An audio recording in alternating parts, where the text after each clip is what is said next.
I thought that our kids came out and played hard. Didn't think we ended the first half the right way. Was a little disappointed with the momentum swing that we were able to generate with their offense.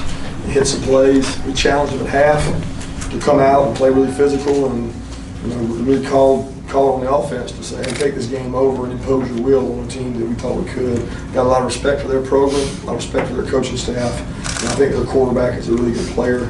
But other than that, that's it. Coach, can you talk just a little bit about starting SEC play? I mean, you guys go right into it 8 in a row, and then I'm sure you've seen what Mississippi State did today against LSU. Yeah, it's what you come here for. I mean, you got a great SEC opponent rolling in here. Every SEC team's got a good program. I don't take any of those lightly. I think every team you play in the SEC's got good players. We got good coaches.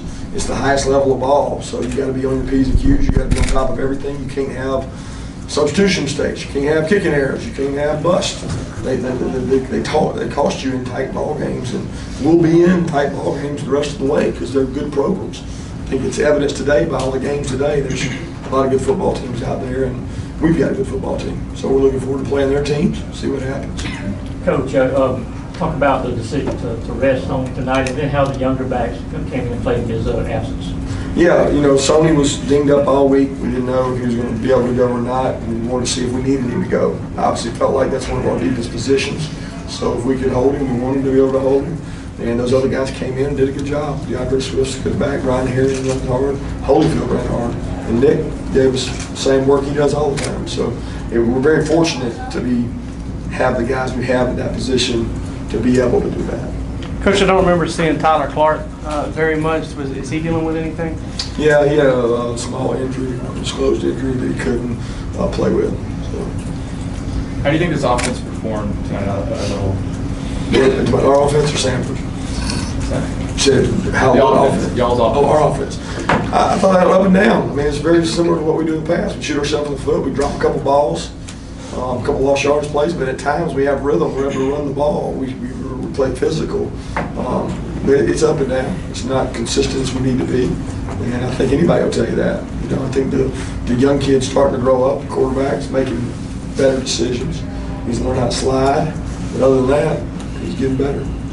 Jacob seemed to be walking around pretty good today. Is there any possibility that he gets back in the mix? Always a possibility. Kirby, how confident are you in your ability to go vertical in the passing game, or how much of that was the opponent today? You mean the one that we threw over the head and we threw to Riley? Yeah. Felt good about it. Coach, the defense forced, I think, 4 straight 3-and-outs to start the game. How critical was that in sort of allowing you to get up 21 out of the game? I think it helped. I mean, we made a punt, we got the ball back, we were going to score. I mean, I think those things help when you go 3-and-out. I think it's very disheartening for the opponent. It just kind of takes the muster out, especially in offense like that. But let's be honest, they're over. You mentioned the 1 or 2, 3 or 4 plays that keep you guys from clicking offensively week in and week out. But how small is that margin for error offensively when between what you want to do and what way you guys have been? Extremely small. I mean, it's the difference in a tackle, not getting the check, not blocking the right guy, and it's a 2-yard gain as opposed to a touchdown. I mean, it's little things. It always is, and we've got to be kind of attention to detail is really important on the offensive side of the ball right now. We've got to continue to improve. We're going to play better defenses, so we better get ready. How impressive have you been with your special teams units? Block field goal. Haven't been many punt return yards all season. Those are some of the things I know you said you wanted to work on. I mean, tonight, how impressed were you with those groups? I didn't feel like we got to really show it tonight. I felt like the one punt was huge momentum swing. I mean, there's a bomb. I don't know how long that punt was, but we flipped the field. They ended up, I think it was 1 return yard maybe. And Jason Stanley keeps making plays. Now, I don't know if he finished that one, but he caused it. And he is a guy that is selfless. And that's what you look for in a coach on special teams players. We really didn't get to return any kicks because they kicked theirs out all but one. And then Rod did a hell of a job kicking all ours out. I mean, how many did he kick out? 6, 7? I don't know how many it was, but I mean, that's incredible. So I didn't feel like the special teams on either side really got to bring momentum other than the block field goal, which I think that was defense. And then the punt was huge. But those are areas that you better improve on. You better be really good on because the Dan Mullen coach teams They take a lot of pride in special teams. All of the SEC does. Coach, Lorenzo talked about wanting to be savage on defense. How far has his game come since last year?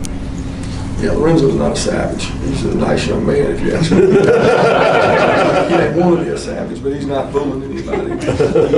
He has taken a different role in this team this year. I've never been more proud of someone who I felt like didn't affect much of the game last year from a leadership standpoint to now. He's in the huddle on every kickoff. He's in the huddle at the end of the game talking to the backup defensive players. He's encouraging them to do well. He's such a great kid. He's got a great smile, and he plays so hard and practices so hard. He starts on punt. He starts on kickoff coverage. He just plays the game the right way. I can't say enough about how he's grown as a person and developed as a player. Oh, Coach, so following up on Lorenzo, I remember that during the preseason you had spoken about his speed, how he gotten faster in his back-to-back weeks now. He's had some key sacks there and some key pass rushes. I mean, how vital is that skill set on the edge? Oh, it's huge. I mean, that's when you talk to offensive coordinators or the guys, when you get through playing them, we share information and talk. They always talk about his length being a problem. You know, having to throw RPOs over a 6'6" guy. You're trying to throw the ball over the field, and you look out there and you got this long, lean guy closing windows. So he's put on bulk. He's gotten heavier, but he's still playing good speed. But he played a little different role this week, so we played kind of a different kind of offense. How rewarding has it been to see Terry play the way he has the last 2 weeks? Been great. I tell you, Terry is another one that, as frustrated as I was last year with his physicality and his lack of practice effort, he has practiced so hard and blocked so well. He blocks bigger than he is. He's not afraid to stick his face in there, and he's always been that way. I remember watching him as an 8th grader, 9th grader at Callaway High School. He was hitting people. And I didn't see enough of that last year, and now you see it, and he's getting rewarded by catching the ball and making plays with you. Coach, this is a team that traditionally would be like a noon start, but tonight you had a late start and you had a lot of big-time recruits. Is it a different atmosphere when you have a night game versus maybe a noon start where people are coming in late and all that? Oh, yeah. I mean, I think it makes it more fun for the players. I mean, players enjoy playing at night. It's cooler. They have more energy. They get to play. The fans, some like it, some don't. But I like the atmosphere better at night. I certainly enjoy it, and I know the recruits do, which is big for us. What kind of growth, Coach, if any, did you see in Jake Fromm tonight? How he grew up. I thought he was much calmer. It could have been, the separation in points at some point, but he seemed cooler in the clutch. He seemed like he had command of the offense. I mean, you're in week 2 of, making some checks. I mean, everybody makes checks on offense. He made those much easier. He had a couple speedball plays, where he got up there and got the ball going. I mean, he is who he is, and he does what he does well, and he improved on that this week, I thought. Coach, a couple drops tonight in some key situations. How do you guys as a staff handle those? I mean, not necessarily hypothetically, but literally, how do you guys approach those guys about it and enforce that? Well, you got to be careful, because some of it can be psychological, and I'm not exactly the most positive person out there when they drop them, so I can promise you I give them a tongue lashing, but I tell them at halftime that, hey, you got to play with confidence. You got to go out there expecting to make the catch. And I think we've had some, so had a few last year. We got to make those plays if we're going to be a great team, and we can't have those balls on the ground. Kirby, what are some of the characteristics of Dan Mullen's teams when you were at Baylor going up against them? Physical, big. They have all kinds of ways to run the ball. I mean, I don't think I've ever played him that didn't have a running quarterback, and it's really hard to defend because your box count is never good. Whether you had Dak Prescott, Chris Reef, he's had all kinds of big old quarterbacks. He's got one now, and it's hard to defend because the guy can throw the ball too. Coach had a couple of chances for a couple more interceptions tonight. Haven't had one yet this year. Is that a big concern right now for you? I wouldn't say concern at all. I don't think you concern yourself with interceptions. They come in bunches. When you get them, you get out of them. We've had some tips and overthrows that we always say you got to get those, and we ain't got them. That's the way the ball falls, but they just keep chopping wood. And I think sometimes they like dropping them because they get to hit people more. Kirby, how close would Malcolm Parrish be to be on the ball? Always possible. It's always possible. Coach, talk to me about the good, the bad, and the ugly on your defense. the good, the bad, and the ugly. Well, there's been good, there's been some bad. We had some bad tonight, and there's been some ugly. And ugly usually is what we get out there late in the fourth quarter when we put them pretty young ones that all y'all said were 5 stars and were unbelievable, and we throw them all in there. It gets ugly sometimes.